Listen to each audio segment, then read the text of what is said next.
And thank you very much for joining us. Indeed, this is the Western Spectrum, of course, coming to you live from Kisii County. And of course, you're focusing on things that have been affecting, or issues that have actually been affecting people for this part of the country. And of course, this Monday, we are focusing on SMEs. Of course, SMEs are contributing close to 40% to the GDP, and of course, employing about 15 million people in the country. And of course, that can only overemphasize the importance of that sector. So we'll be going through what they've actually been going through the entire year, what needs to be done, and of course, going forward, what needs to be done, so then we can actually continue to strengthen this important sector that continues to contribute to the GDP, but more importantly also continues to create more employment for the many youth across the country, and of course all Kenyans at large. And of course, just take us through exactly what has been happening in the sector. I'll be talking to the person who is actually involved on a day-to-day activities of the sector. That is Eric Adua, who is the SME and creditor officer at Afresa Sacco in Kisii County. Of course, he'll be telling us exactly what needs to be done in the sector, and of course the experiences they've actually had over the year in terms of just ensuring that indeed they've become more resilient and perform much better this coming year. Karibu sana, Eric. This is a very important sector. Yes, where are we at this year, or how have we performed? Based on the previous years, or based on the previous years, you see there's a huge still number of growth in terms of SME, based on the huge number of unemployment in the country. So most people are opting to create their self-employment, and that's making them to go to the SME bit part of it. As you have said, SME is playing a key role in the economy, and us is just now to see how can we support or empower more people in this platform. You understand that there's a lot of challenges. Most people in the SME cannot have the access to credit facilities. Maybe that the commercial banks, they don't offer. Also, or you can find that if they are offering the access to the facility, sometimes might be tedious to the SME people. So the key thing is us now coming in to support these people, empowering them also, and giving them now training in terms of financial literacy. These are the key things, because now in as much as we are funding them or lending them, we also need to ensure that we train these people on how they are using these facilities to improve their businesses. Building their capacity. Yes. But Eric, one thing that needs to be addressed, and of course this is an issue that has been discussed over the years, is the general environment, where of course our SMEs are playing. How is the environment, and why do we keep complaining all the time about the environment, and the need to actually make the environment much more accommodative to the SMEs? In terms of environment, maybe now the bit in terms of now maybe the markets. Some of the businesses they find it tedious in terms of compliance, issues with the trading licensing, depending on different areas of the country, depending on the counties. Also, sometimes you find even the markets, some of the markets, if you go in some other towns, you find the markets are small, they cannot accommodate each and every person, you understand? So the only thing we can see now, how can the authorities now, maybe the county governments, in terms of now giving these people ease environment to do their businesses without putting a lot of restriction in terms of compliances, in terms of fees, of charging them fees to make them now shy away from doing the business. And also now giving the support per se in that conducive working environment, majorly the markets where they go, so that at least they can do their business at peace. Yes. When you talk about policies and of course licensing, we also understand, of course, this is where the government generates its income in terms of taxes, right? Yes. So then how do we juggle the two? How do we balance the two in terms of ensuring, yes, we are giving them a conducive environment, but also at the same time, we are also ensuring that Caesar gets what they're supposed to be getting?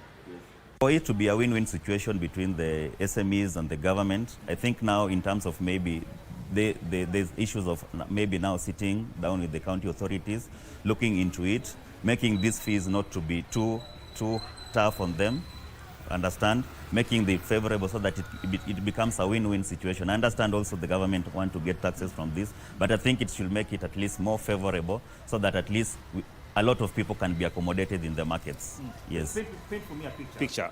When you want to start a small business, let's say in Kisii County or in Kisumu County or whichever county across the country, right? Just paint me for the picture of exactly what a trader needs to actually comply with before they can actually set up a business. Maybe I'll give an example for somebody doing second-hand clothes. We call it mtumba. The native language, we call it mtumba. So for somebody to go set up a mtumba business, maybe in a market X, I won't mention the name, he or she must liaise with the market authorities. Each market, every major market has authorities. It has leaders, it has officials, of which you have to go through them, you understand? So maybe going through them, there are some requirements that you have to meet for you to set up even a space. For instance, some counties also have markets which you have to pay rent to rent out those spaces, you understand? So also depending on the nature of the business, sometimes they find it tedious because also some other business in the SME sector, they are seasonal, you understand? You might find this season they are good, there are some of the season, just like any other business, you have the good days and the bad days. So maybe if the government makes it favorable so that these issues of accessing to the markets and maybe in terms of compliance be part of it, they should not put a lot of licenses in terms of, we understand also it's a win-win situation, but you give this person a good environment maybe in terms of compliance so that he or she, even if he is paying some amount of fee, in terms of now when he or she is doing the business, at least after sales and also the profit at the end of the day, this person goes home with something.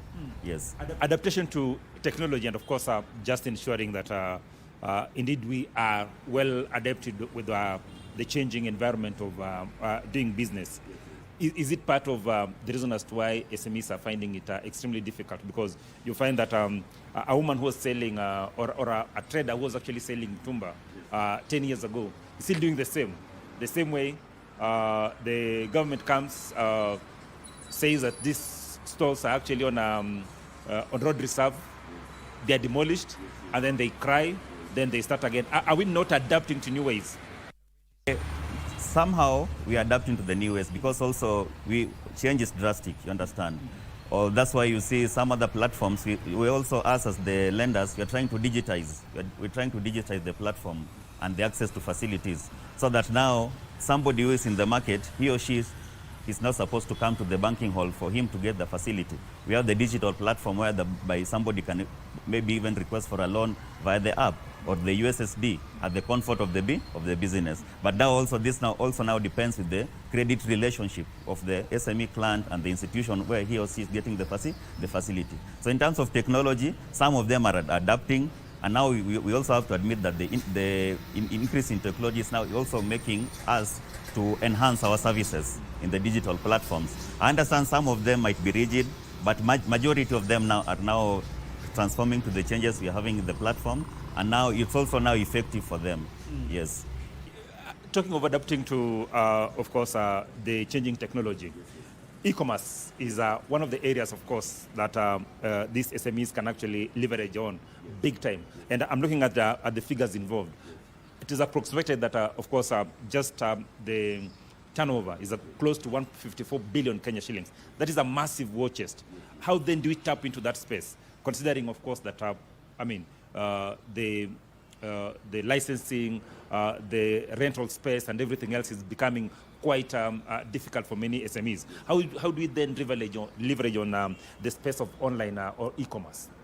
So first of all, we need also, based on the SME, we need to do more sensitization more sensitization to them for them to know the need of now going the e-commerce platform, because the way you've said, it's a huge platform. Yes, you can do advertisement, you can look for clients online, you can market your products, you can access your maybe online facilities through the platform. So I think the returns are quite attractive. Very, very attractive.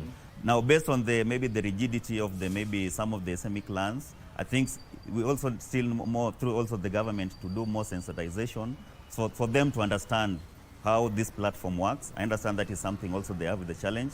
Most of them don't understand how this platform works. So we need more sensitization, more training to them to understand why should I now not only focus on the clients I'm receiving in the market, then I can also be in the market and attract some other clients outside in the online platform. Yes. And of course, some of the things that the government needs to do, of course, is ensuring that we can actually access internet in some of those markets. We all know what the government has done in terms of 145 hotspots across the country in marketplaces. How then do we ensure that a Mamboga or that youth who is actually just getting into the business can see the need to actually move away from physical looking of clients to actually ensuring that then they actually adopt e-commerce and go with it to the extent that they can actually benefit full time? The way of is just more sensitization and more trainings. That's why now the institutions that are maybe the institutions that offer facilities to these clients, like the way we do, is as much as we are giving credit facilities to these people, the key thing also is we need to sensitize them. We need to train them on all these things. Some of the clients, maybe it's not just a relation of, you give me money, I pay back, I take. No, it's a relationship you're building with the client so that you can go overboard. Understand? What I feel that most of these people are not trained. Most of these people are not trained and well equipped, and maybe sensitization is still. That is where you guys coming. Yes, now that's where we are coming now. We're telling you now we are also supporting with credit facilities, but now we also have trainings. We offer trainings like how best can we support you?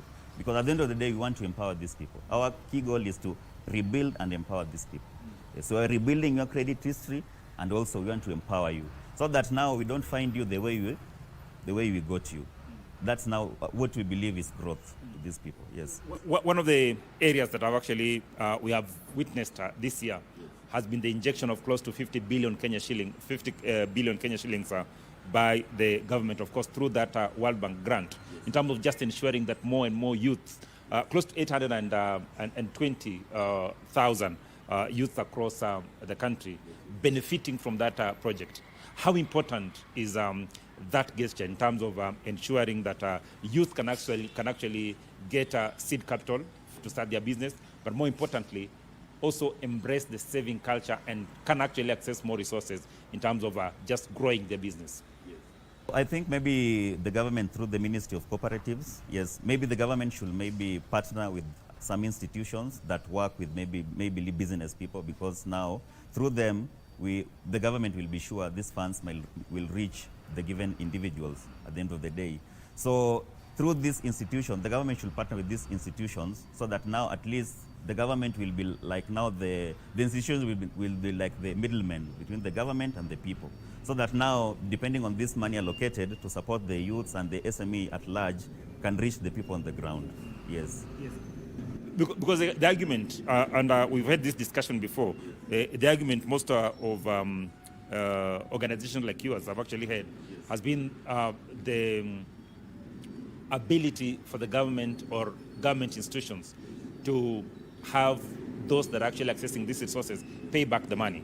Forget about the grant that has actually been given to people, because when you look at some funds like Wezo Fund, like Youth Fund and what have you, the repayment rates are quite low.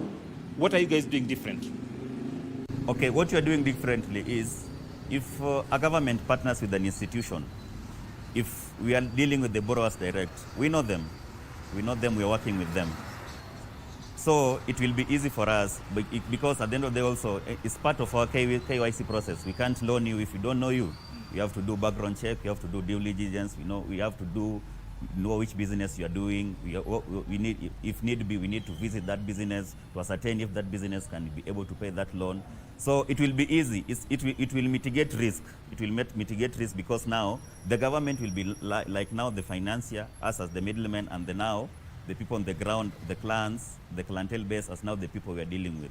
So it will be easy also to follow up, because now at the end of the day, it will be also easier for the government, because now people on the ground want to be knowing that this money is from the government. You understand the culture, because they'll say, "Hii pesa ya serikali hatutalipa." You understand? Yeah. How do you get rid of that culture? Because even if the money is actually coming from the government, it needs to be paid back, right? Yes. We need to ensure that we continue to build that basket, so that then more and more youth, more and more business people, more and more SMEs can actually be grown. How do we change that culture of saying that hii ni serikali na naweza kula na hakuna kitu kitafanyika? So that culture now, the way I've said, is now the government should not be the way let's give us a scenario the way Hustler Fund now happened. You understand? Everybody was going the phone, you borrow, the money is now most of people have defaulted. But now if the approach was different, maybe now the government partnering with institutions, because these institutions, they have the structures in place, they have the clientele in place, they have the customers in need of this money, you understand? So now the interaction also be part of it, because now that's what I was telling you. If we are dealing with the borrowers, we interact, we tell you our policies, we know each other. If I know you and you know me very, very well, the risk of default will be low, because now at the end of the day, if you don't pay, I know where to get you, I know where to find you. The argument has been that youth and women don't have that collateral capacity in terms of just enabling them access some of these resources or some of these services from financial institutions, right? But there's been deliberate effort from various players, and I will deliberately mention the government in terms of ensuring that they can actually access these resources. But we continue going back to the very problems that we've actually experienced before, where people don't want to pay, yet when you allow them to go to financial, or let's say private financial institutions, they will not access those resources. Again, I'll ask the question, how do we change this narrative? How do we ensure that, yes, you don't have capacity, but when you're giving you capacity, that is actually taken to a level where now you can actually be self-reliant? So I think the narrative bit part of it is now the financial institutions or the financial players in the market also. What was there before is there was limited access to these facilities. They have said to you, maybe I'm a youth, I'm having maybe a cyber cafe, I'm having two of my people as staffs to support me, I need a facility, I'll work in any commercial bank, they'll need this in terms of paperwork and compliance. So most of them don't have, so they'll have to shy out. So there are ways you can assess a business person without having a lot of restrictions. So the key thing that should be done to change the narrative is, let us make the ease of access to these loans to be affordable.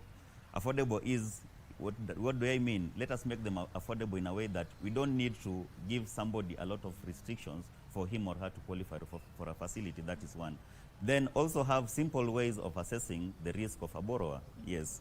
So that now, at the end of the day, each and every person will having an ease. The way you have said, as we have digitized, nowadays every platform is digitized. You can be sitting here and just pressing your phone and you get a loan in your phone. Yes, well, for you to get that, it means you have a good credit history with the institution you are working with. That is one. You understand now, other commercial banks are checking in beta for the credit reference bureau.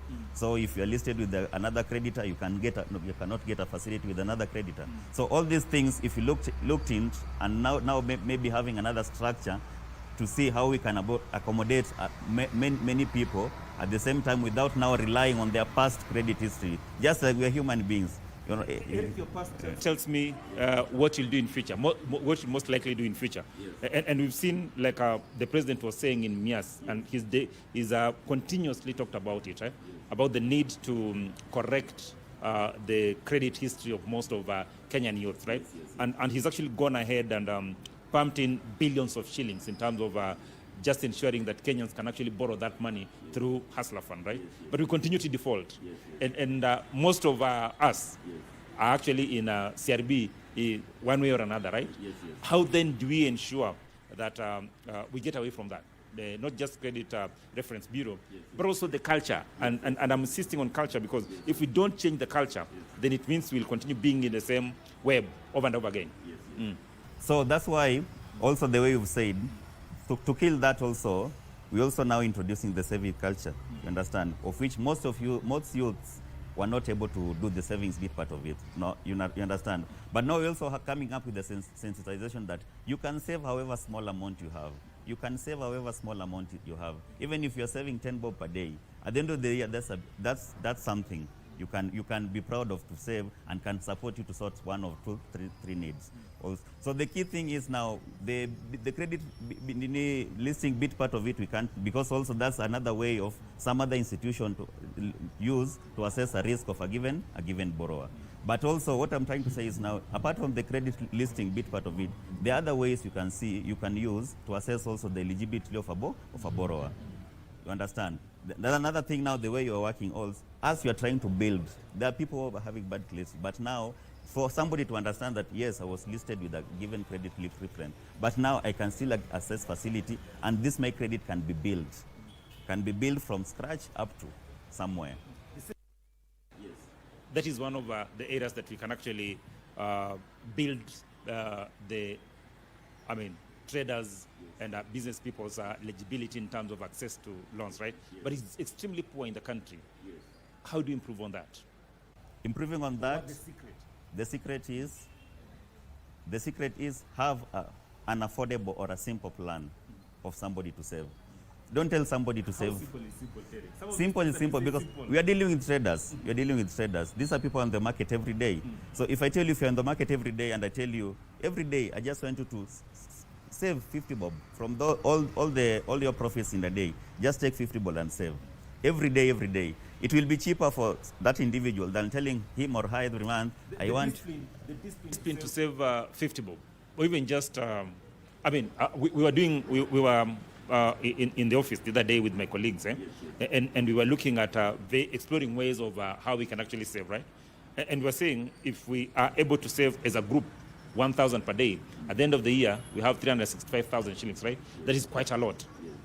However, the discipline to ensure that each and every day you are saving 50 bob, or someone else is saving 1,000 bob, how then do we inculcate that culture of saving to ensure that youth can actually save, and they will not save from Monday to Friday. When it gets to Saturday, ni sherehe mpaka Monday.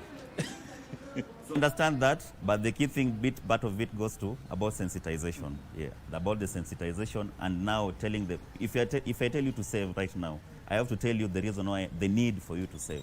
I need to enlighten that. I need to tell you the need to save and the importance of you now saving and how that money can help you. People saving in different ways. I can be saving maybe your 50 bob per day. People play chamas. Chamas is also another way of saving. Yes. If we are in a chama group of 5, every week you're supposed to give maybe 2,000. Then it goes like a merry-go-round. It's also a saving culture. That's why we also come up with groups. So that now if people in a group, they're saving in a group, because now some people, maybe they have the weakness of saving as an individual, but if if in a group, it's compulsory, it's mandatory. Like this, we need this amount, X, Y, to be contributing. So there are ways we are trying to bring up those all modalities, but now savings, there are a lot of ways you can advise a client to save, but now it's just proper training and regular training, so that now we inculcate that culture and make them understand the importance of saving. Let's bring in financial institutions like yours, right? And you have actually been in the field in this sector for some time now, right? On the flip side, you guys are thriving in the sense that every year you post some levels of profit. What is it that you guys are doing different from what we're actually witnessing from the government in terms of extending some of these services to those that actually want these facilities? What is it that we're doing different? And then too, on the same, how do we ensure that even as the government wants to give all those resources, that such institutions as yours are part and parcel of the program in terms of ensuring that they can extend these facilities to the government and continue to train these beneficiaries to a level where now they can actually be self-reliant? So in terms of numbers, what I can say is, first of all, we try as much as possible to reach to each and every person. We try to reach. If we go into mashinani, we try as much as possible to sensitize and also create awareness anywhere we are, so that at least we reach as many people as possible. That's one of the. Now, based on the clientele we are dealing, SME people are everywhere in the country, and they are huge in numbers.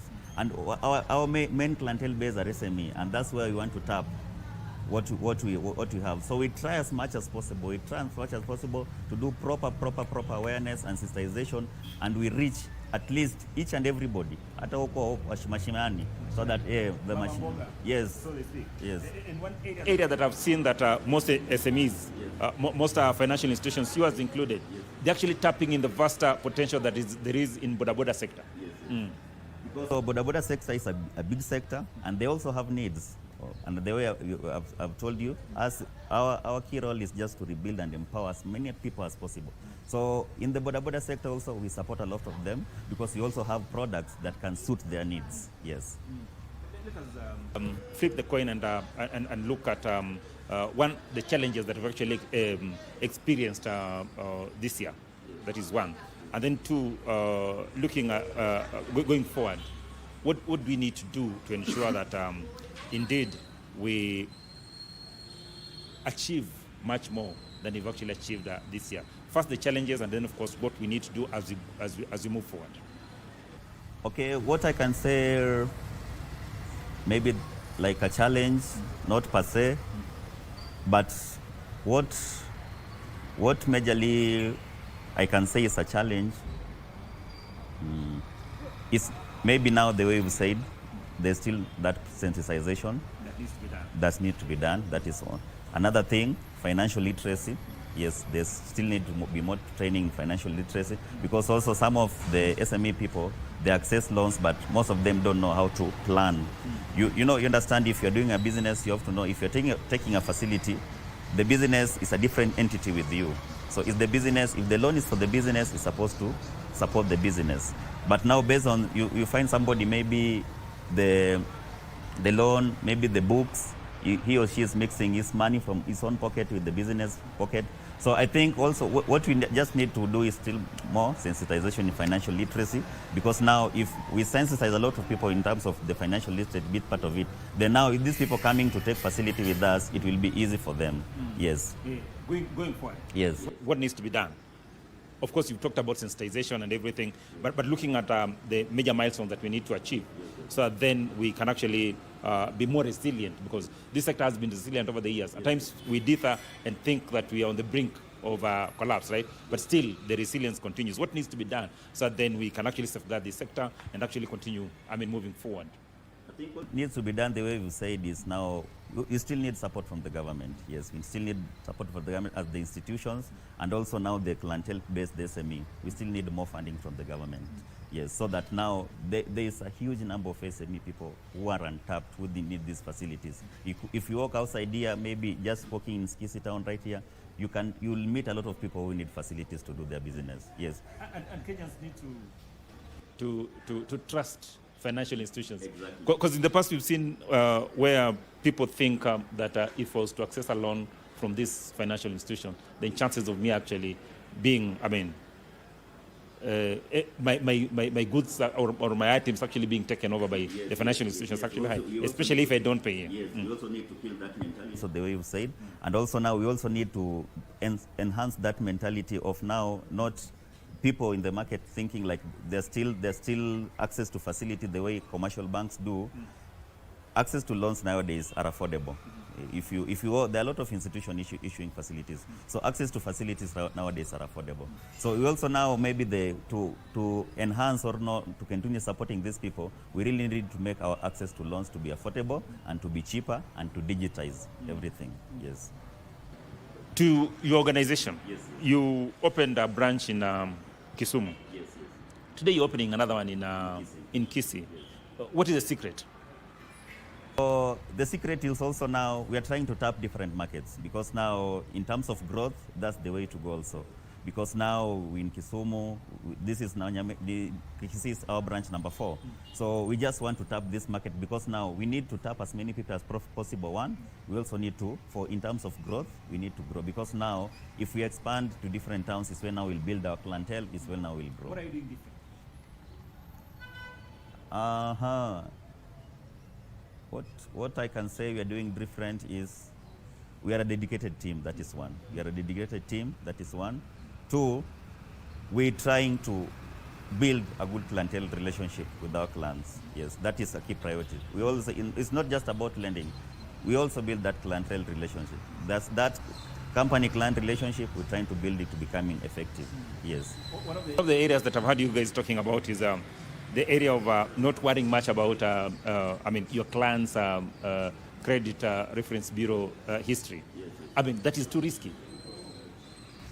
With SME, it might look too risky on the books, but now in terms of risk assessment, any lender can tell you there are a lot of ways you can assess somebody to give him a facility.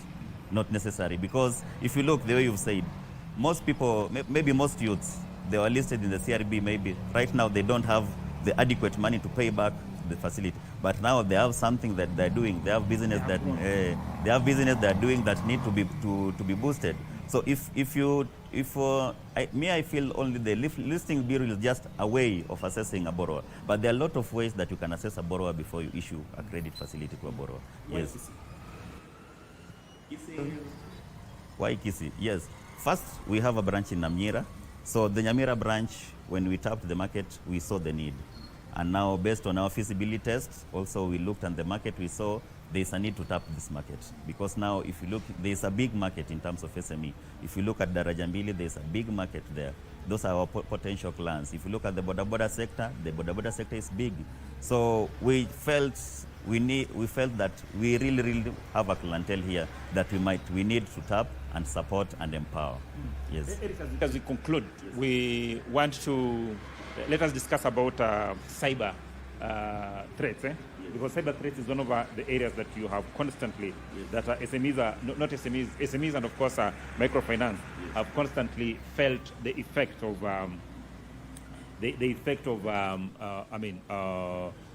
threats.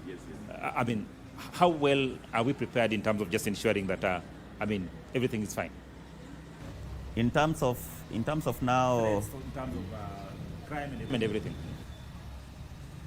In terms of crime, that is data privacy or data privacy, and of course just you wake up in the morning and your systems are not working, or they've actually been hacked, or someone has gotten into your system.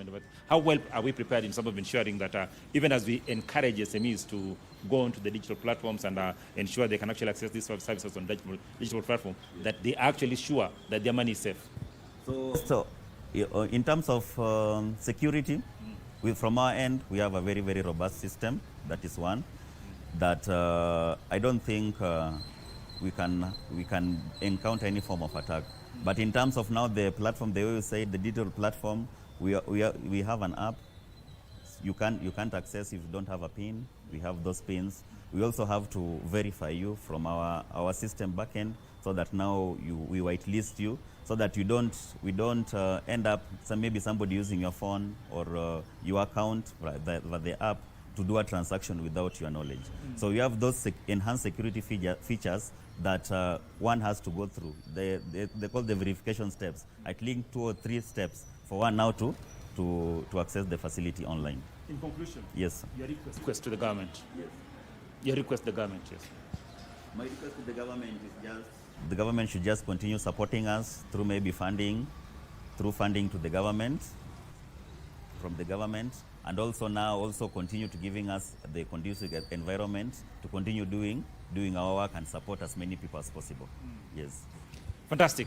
That is Eric Adua, the credit and of course SME officer in Afesa Sacco in Kisii County. Of course, just breaking it down to us what exactly needs to be done in terms of ensuring that we can actually grow this sector, a sector that contributes close to 40% to the GDP, and of course employs close to 15 million Kenyans in that sector. A sector that we've actually seen the government and of course specifically the president doing everything within his means to ensure that indeed they have more and more people in the sector, but also have structured way of doing business. Eric telling us the need to change the narrative and the need to change our culture in terms of access to credit facilities, but also just the saving culture, so then we can actually move to the next level. My name is Achala Simon, and I take you back to Broadcasting House for continuation of our program.